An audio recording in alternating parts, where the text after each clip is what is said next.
Hello दोस्तों, आप देख रहे हैं मेरा यूट्यूब चैनल दी ओरिएंटेशन। मेरा नाम सौरभ खरे है और इस चैनल पर आपको ओरिएंटेशन, मोटिवेशन और एजुकेशनल तीनों तरह के वीडियो देखने को मिलेंगे।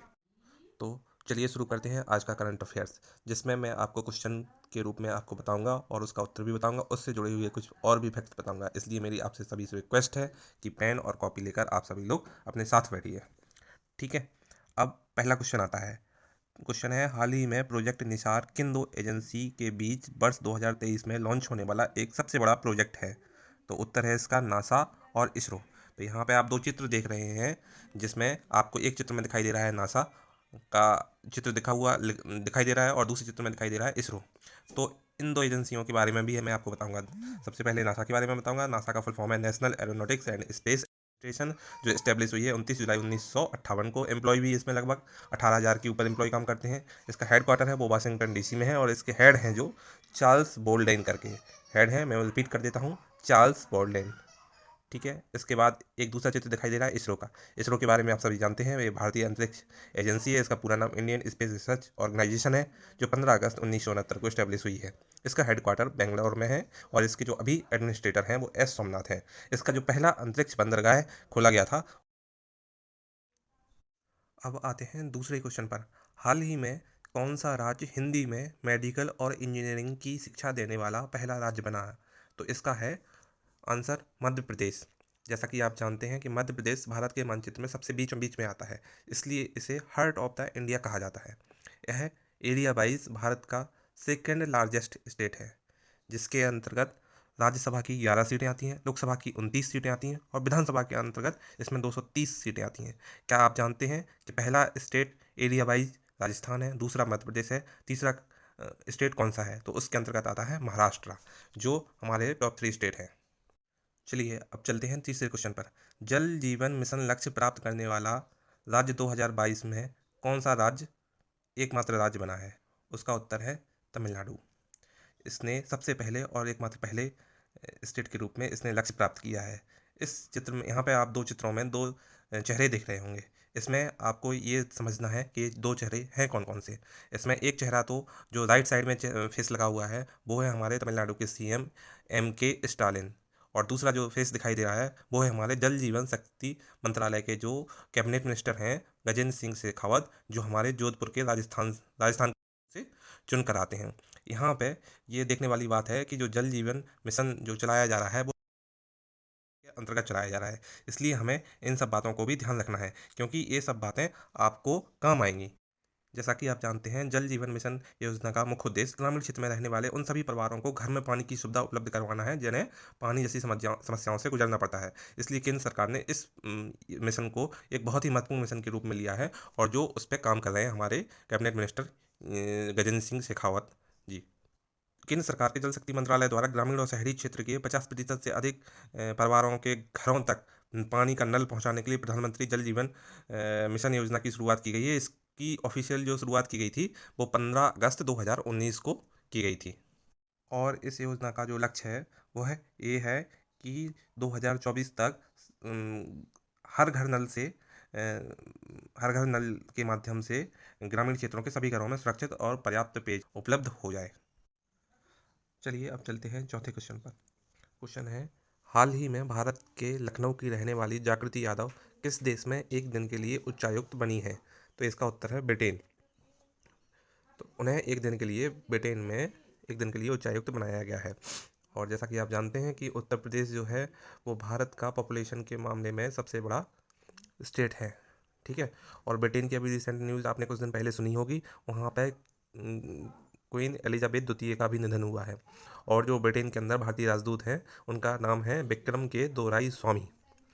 ठीक है, और यूपी सबसे हाईएस्ट ज़्यादा पॉपुलेटेड पॉल्यूशन पॉपुलेशन के मामले में टॉप करता है। उसके बाद आपको ये पता होना चाहिए कि टॉप 3 स्टेट कौन से हैं पॉपुलेशन के मामले में। तो पहले नंबर पे आता है उत्तर प्रदेश, दूसरे पे आता है मध्य महाराष्ट्र, और तीसरे पे आता है बिहार। स्टेटों का क्रम भी आपको याद रखना जरूरी है। चलिए अब चलते हैं नेक्स्ट क्वेश्चन पर। किसने हाल ही में सेबी में पूर्णकालिक सदस्य के रूप में कार्यभार संभाला है? तो इसका उत्तर है अनंत नारायण गोपाल कृष्ण। ठीक है, तो इससे जुड़ी हुई कुछ क्वेश्चन पर आते हैं। सेबी का फुल फॉर्म जैसा कि आप सबको शायद हो सकता है पता हो, जिसका फुल फॉर्म होता है security exchange board of India, जिसका हेडक्वार्टर मुंबई में है। जो इस्टेब्लिश हुई है ये संस्था वो है 30 जनवरी 1992 को, और इसके जो चेयरपर्सन है वो अजय त्यागी है। ठीक है, और इसमें अनंत नारायण गोपाल कृष्ण ने एक फुल अपना कार्यभार ग्रहण किया है। ये अब नेक्स्ट क्वेश्चन पर चलते हैं। नेक्स्ट क्वेश्चन है, भारतीय सेना ने हाल ही में अग्निवीर सैलरी पैकेज के लिए कितने बैंकों के साथ समझौता किया है? तो इसका उत्तर है 11 बैंकों के साथ समझौता किया है। ठीक है, और अभी आपने रिसेंटली अग्निवीर अग्निवीर नाम करके बहुत सुना होगा, तो चलिए थोड़ा सा अग्निवीर के बारे में डिस्कस कर लेते हैं। तो अग्निवीर योजना है वो सैनिकों के लिए लागू की गई है, जिसमें उन्हें 4 साल के लिए नौकरी दी जाएगी। ठीक है, और उससे पहले अपने जो डिफेंस मिनिस्टर हैं उनका नाम आपको पता ही होगा, राजनाथ सिंह है। और जो पहले सीडीएस थे, चीफ ऑफ डिफेंस स्टाफ, वो हमारे जो एक्सपायर हो चुके हैं, प्लेन क्रैश हुआ था उसमें उनकी डेथ हो गई है, वो थे जनरल बिपिन रावत। ठीक है, और जो वर्तमान में है उनका नाम है लेफ्टिनेंट जनरल अनिल चौहान। और जो सीडीएस की नियुक्ति होती है वो 3 साल या 65 वर्ष जो भी इसमें से पहले होता है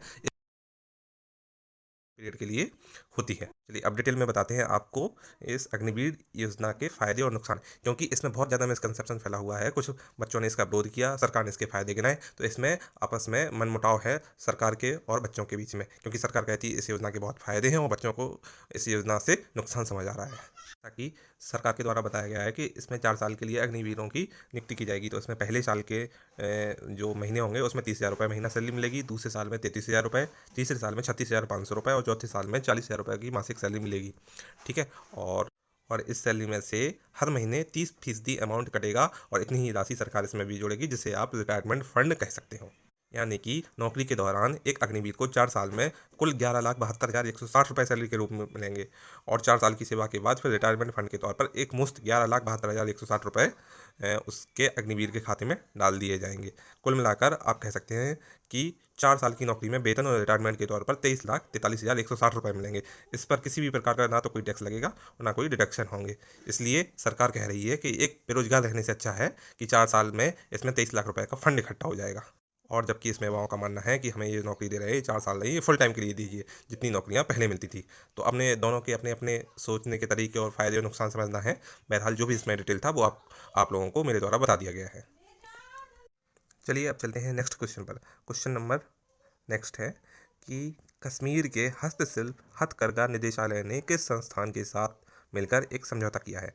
तो उसका उत्तर है NIFT। ठीक है, और आपको इसके बारे में एक और जानकारी देते हैं कि हथकरघा दिवस कब मनाया जाता है। तो जैसा कि आपको पता होगा कि 2015 में प्रधानमंत्री श्री नरेंद्र मोदी ने 7 अगस्त के दिन 1905 में शुरू हुए स्वदेशी आंदोलन को मनाने के लिए इस प्राचीन भारतीय कला को पुनर्जीवित किया था, और उसके बाद से ही 2015 से 7 अगस्त के रूप में हर साल हथकरघा दिवस मनाया जाता है। चलिए अब चलते हैं क्वेश्चन नंबर 8 पर। क्वेश्चन है, शूटिंग वर्ल्ड चैंपियनशिप में रुद्राक्ष पाटिल ने हाल ही में कौन सा पदक जीता है? तो इसका उत्तर है स्वर्ण। देखो, सबसे पहले तो आपको बताते हैं शूटिंग वर्ल्ड चैंपियनशिप एक बहुत बड़ा टॉपिक है, जिसके बारे में मैं एक अलग से वीडियो बनाकर इसके सारे इंपॉर्टेंट क्वेश्चन उस वीडियो में अलग से कवर कर दूंगा। बट अभी के लिए सिर्फ इतना ही समझ लीजिए कि रुद्रांश का सीनियर स्तर पर पहली ही विश्व चैंपियनशिप में यह दूसरा पदक है, दूसरा स्वर्ण पदक है। इससे पहले उन्होंने 10 मीटर राइफल में व्यक्तिगत स्पर्धा का स्वर्ण पदक भी जीता था। महिला 10 मीटर एयर पिस्टल टीम ने भी स्वर्ण पदक के मुकाबले में जगह बना ली है, जिससे भारत का एक और पदक पक्का हो गया है। ठीक है, तो अभी मैंने उसी स्लाइड में नीचे की तरफ लिख भी दिया है, जिसे आप पढ़ भी सकते हैं। चलिए नेक्स्ट क्वेश्चन पर चलते हैं। हाल ही में शिक्षा मंत्री धर्मेंद्र प्रधान ने किस आईआईटी में आई इन्वेंटिव का उद्घाटन किया है? तो इसका उत्तर है आईआईटी कानपुर। जैसा कि आप सभी लोग जानते हैं कि हमारे देश के शिक्षा मंत्री हैं वो धर्मेंद्र प्रधान हैं। अभी शिक्षा मंत्री बोला जा रहा है, पहले इसी मंत्रालय का नाम था मानव संसाधन विकास मंत्रालय, जिसको HRD के नाम से भी जाना जाता था। चलिए अब चलते हैं नेक्स्ट क्वेश्चन पर। हाल ही में श्रीलंका ने किस देश को 4 करोड़ US डॉलर मूल्य का कोविड टीका दान करने की घोषणा करी है? तो इसका उत्तर है म्यांमार। ठीक है, आपको मैंने साइड में एक मैप के द्वारा भी बताया है कि म्यांमार हमारे देश की जो 7 सिस्टर्स के नाम से जो मैप में स्टेट है उनसे टच होता है। तो एक बहुत ही इंपॉर्टेंट क्वेश्चन कई एग्जामों में अभी तक पूछा गया है कि म्यांमार देश की सीमा हमारे देश के किन किन राज्यों से लगती है। तो ये आप देख लेना, ये क्वेश्चन बहुत इंपॉर्टेंट है। मिजोरम है, मणिपुर है, नागालैंड है, अरुणाचल प्रदेश एक्सेट्रा, इन सब श्रीलंका और म्यांमार। जैसे श्रीलंका की राजधानी कोलंबो है और यहाँ के राष्ट्रपति हैं वो रनिल विक्रम सिंह है, और म्यांमार की राजधानी है बर्मा और यहाँ के प्रेसिडेंट हैं हनन क्या। और एक ज़रूरी इसमें एक रिजल्ट आया अभी रिसेंटली, हंगरनेस इंडेक्स रिपोर्ट पब्लिश हुई है, जिसमें बहुत आश्चर्यजनक परिणाम आए हैं, जिसमें भारत का स्थान 107 है और श्रीलंका, जिससे मैं खुद शॉक्ड हूँ, बट क्या करूँ, रिपोर्ट है तो उसको पढ़ना तो पड़ेगा ही। चलिए, आज के एक महत्वपूर्ण दिवस के बारे में आपको जानकारी देते हैं। आज है 17 अक्टूबर। तो आज का जो दिवस है वो गरीबी उन्मूलन के लिए संयुक्त राष्ट्र यूएन द्वारा अंतर्राष्ट्रीय दिवस हर साल 17 अक्टूबर को मनाया जाएगा, संयुक्त राष्ट्र के द्वारा घोषित किया गया है, ताकि सभी देशों में गरीबी और गरीबी उन्मूलन की आवश्यकता के बारे में जागरूकता को बढ़ावा दिया जा सके। और से ये बन सकता है कि इस बार की थीम क्या है, तो विश्व गरीबी उन्मूलन दिवस 2022 की थीम व्यवहार में सभी के लिए गर्मा है। ठीक है, तो आज के इंपॉर्टेंट करंट अफेयर्स यहीं पे समाप्त होती है। अभी के लिए बाय बाय, धन्यवाद। जय हिंद, जय भारत दोस्तों।